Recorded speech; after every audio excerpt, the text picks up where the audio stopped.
você é um cara do meio de futebol, já. Sim. E geralmente a gente vê o CEO, é que nem você falou, qual é a cara do CEO? A gente imagina o cara com essa camiseta. Esse relógio é magno? É máquina. Ah, Você acha que eu não sou ele bobo, vem com né? outro pra ver, né? Os outros eu joguei tudo fora. Só faltou pra gente aqui, um presentinho, né? Um Não, vai chegar. Vai Vai chegar, pode ficar aí tranquilo. sim, Vai bom chegar. demais. Mas é legal ver, cara, Caralho, como... tem mó filho de cego tu, né? Tem que aproveitar as Não custa nada, oportunidades. né? Não custa nada, né, Não pô? custa nada, vai que cola, né? Não, mas é legal ver como funciona, cara. Porque a gente sempre imagina que o CEO é só um cara que tá ali pra fazer a gestão, porque é isso que eu vou te perguntar. Pra fazer essa gestão, mas a gente não imagina que o cara também é do esporte. Isso Sim. faz muita diferença quando você vai trabalhar nessa área, né? É. Eu queria que você explicasse pra gente como funciona um CEO dentro de um... O São Bernardo hoje, ele é uma empresa. Ele virou uma SAF Ele é agora, uma de 2022 para 2023, mas ele sempre foi, nasceu como um clube empresa. Ele nunca foi um clube social. Desde que nasceu, ele sempre foi um clube empresa, que pertencia a um grupo político de São Bernardo. Ele sempre teve um viés político, a verdade é essa.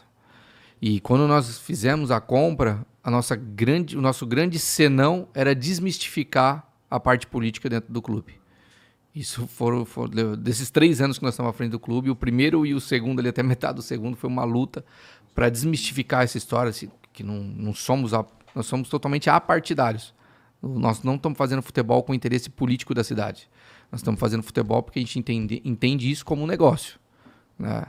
Então, e falando do CEO, na verdade, como eu disse, a nomenclatura ela ficou essa porque, na verdade, é uma visão que eu tenho macro do projeto todo e todos os departamentos estão sobre a minha batuta ou a minha análise, né? Vamos usar dessa forma. Até mesmo porque eu dou muita liberdade para todos os departamentos. Acho que o departamento tem que ter autonomia, obviamente assistida, mas tem que ter autonomia. Mas eu sou executivo de futebol, então eu não faço somente a gestão administrativa do clube, mas como, por exemplo, a montagem de todos os elencos do São Bernardo foram feitas por mim. Então, eu acho que isso é um plus que eu trouxe para dentro do projeto, na minha posição de um cara que já tinha uma expertise para isso, porque eu estudo futebol há 14 anos. Eu cheguei um momento da minha vida que eu tinha 1000 jogadores cadastrados no meu computador e que eu fazia atualizações deles semanal, de lesão, gol, passe certo, passe errado, antes de existir os softwares. Hoje que me traz tudo isso, eu não preciso mais, obviamente. Né? Hoje tem softwares russos, israelitas, que trazem isso tudo pra gente. Mas eu já fazia isso antes mesmo. Então eu era um maluco, um cara que assistia... Cheguei a assistir 12 jogos num dia. Caceta, cara. É um negócio... Mas tem tudo esse jogo no dia? Não, reprisados, né? Sim. Tá. Eu fazia um conglomerado de jogos que eu queria assistir, porque eu queria conhecer jogadores que eu ainda não conhecia, então eu passava um dia inteiro assistindo. Então, assim, na verdade, isso custa até essa telhada aqui que caiu aqui, velho.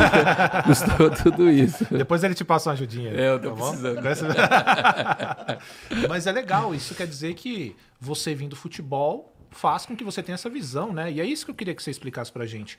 Quais são, né? Você já falou algumas, mas Sim. Quais são as suas atuações gerais dentro do São Bernardo e como que elas impactam diretamente nos gramados? Porque você falou que você monta o elenco. Sim. Então você tem um conhecimento absurdo dos atletas que você vai levar pra lá, o que eles vão entregar, inclusive é um dos grandes erros, né, que os clubes cometem, que é você vai fazer uma pesquisa de mercado, eu tenho esse atleta aqui. Por que eu quero trazer ele? É porque ele agora está em alta ou porque ele realmente vai suprir uma carência do meu elenco? Qual que é a sua parada de ir atrás do atleta? O que você analisa para o São Bernardo? Esse ponto que você acabou de falar, eu acho que ele é crucial e talvez ele seja um dos grandes pontos positivos do nosso projeto.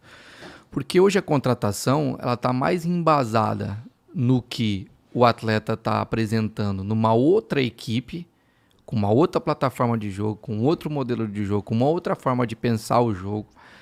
E às vezes a sua equipe não pensa dessa forma, o seu treinador não pensa dessa forma. Então eu acho que ainda as pessoas que montam o elenco do Brasil, que tem essa responsabilidade que é gigantesca dentro de um processo, uma vez eu ouvi isso do Petralha no Atlético Paranaense, que é um cara que tem os seus discursos pesados, tem N situações, mas é um cara extremamente low profile em relação e um cara que se preparou para trazer os melhores métodos de contratação. Para mim, hoje, os melhores métodos de contratação de jogador estão dentro do Atlético Paranaense e do Palmeiras, né? Porque eles remodelaram isso. Então, você enxergar a parte interna do clube, enxergar o modelo de jogo, entender qual é o perfil do seu treinador que aqui no Brasil se troca de 90 em 90 dias. Sim. Isso é um grande erro também. Então, assim, eu acho que são essas coisas que fazem com que eu busque uma característica de jogador especial para minha plataforma de jogo. Tem um ponta aberto, que joga com o pé na linha, que não joga no meu time. Porque o meu time, o extremo joga por dentro. Num 3-4-3, o meu extremo ele tem que ter um jogo associativo muito interessante. Ele tem que ter um jogo associativo, um jogo próximo, passe curto, né, inteligência, raciocínio rápido de jogo. O ponta pé na linha joga de outra forma, porque senão o meu ala joga num 3-4-3. Como que o meu ala vai passar aqui? Esse tem que vir por dentro. Para ele dar passagem para os demais. Então você tem que pensar num todo, na verdade, nas características que aquele jogador vai atender o meu modelo de jogo.